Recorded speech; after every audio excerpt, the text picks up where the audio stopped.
I understood that, but I hope that KD is able to change that. Sir, say. ಇಲ್ಲ ನಿಮ್ಮ ಇದಕ್ಕೆ brother ಅಲ್ಲಿ ಎಲ್ಲಾ cinema ಧ್ರುವರ್ ಹೇಳ್ದಂಗೆ ಎಲ್ಲಾ ಸಿನಿಮಾ ರಿಲೀಸ್ ಆಗಿದೆ ನಮ್ಮಲ್ಲಿ. ಆಮೇಲೆ ಇದೇನ್ ಬೇರೆ ಕಂಟ್ರಿ ಅಲ್ಲ, ಎಲ್ಲ ಬಾರ್ಡ್ರ್ ಇಲ್ಲಿನೇ 300 ಕಿಲೋಮೀಟರ್.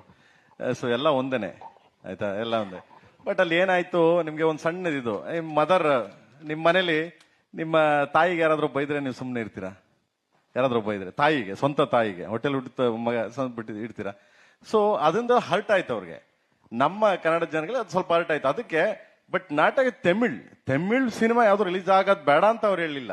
ಕಮಲ್ ಸಾರ್ಗ್ ಮಾತ್ರ, ಕಮಲ್ ಸಾರು ಅದನ್ನ ಹಂಗೆ ಮಾತಾಡಿದ್ರು, ಅದಕ್ಕೊಂದು ಜಸ್ಟ್ ಒಂದು ಸಾರಿ ಅಂತ ಕೇಳ್ಬೇಕಾಗಿತ್ತು ಅಂತ, ಸಿಂಪಲ್ ಅಷ್ಟೇ. ಬಿಟ್ರೆ ಇನ್ ಆಲ್ ಇನ್ ಒನ್, ಎಲ್ಲಾರು ಒಂದೇ. ನಿಮ್ಗೆ ಗೊತ್ತದು, ಎಲ್ಲಾ ಸಿನಿಮಾಗಳು ಚೆನ್ನಾಗಿ ಹೋಗ್ತಿವೆ ಅಲ್ಲಿ. ಎಕ್ಸ್ಪೆಷಲಿ ನಿಮ್ಗೆ ಯಾವುದೇ ಸಿನಿಮಾ ರಿಲೀಸ್ ಆಗ್ಲಿ, Tamil cinema is more make money. ಅಂದ್ರೆ ಅಷ್ಟು ಜನ, ಇನ್ಕ್ಲೂಡಿಂಗ್ ಮೀ, ನಾನು ಸೇರಿ ಅಷ್ಟು ಜನ ಸಿನಿಮಾಗಳು ನೋಡ್ತೀವಿ. ಸೊ ಸಿಂಪಲ್ ಅಷ್ಟೇನೆ. ಅಲ್ಲಿ ಹೆಂಗೆ ಅಂತಂದ್ರೆ ಇವೆಲ್ಲ ಬಂದ್ರೆ ನಾವು ಆಲ್ರೆಡಿ ತಟ್ಟೆ ಇಟ್ಕೊಂಡು, ಸೊ ಎಲ್ಲಾ ತರ ಅಡುಗೆ ಮಾಡ್ಕೊಂಡು ಊಟ ಮಾಡ್ಕೊಂಡು ಬಂದು ಹೊಡೆ ತುಂಬಾ ಬಡಿಸಿ ನೀಟಾಗಿ ನಿಮ್ಮನ್ನ ಸಂಸ್ಕಾರ ಮಾಡಿ ಕಳಿಸ್ತೀವಿ. That is Karnataka, this is Kannada. Same Tamil Nadu also, but some words, only one words, it's like a mother, no? So ಅದಕ್ಕೆ ಹರ್ಟ್ ಆಯ್ತು, ಬಿಟ್ರೆ ನಥಿಂಗ್ ಎಲ್ಸ್ ಬ್ರದರ್. ಅದು ನಾಟ್ ಎ ಬಿಗ್ ಇದಲ್ಲ ಅದು.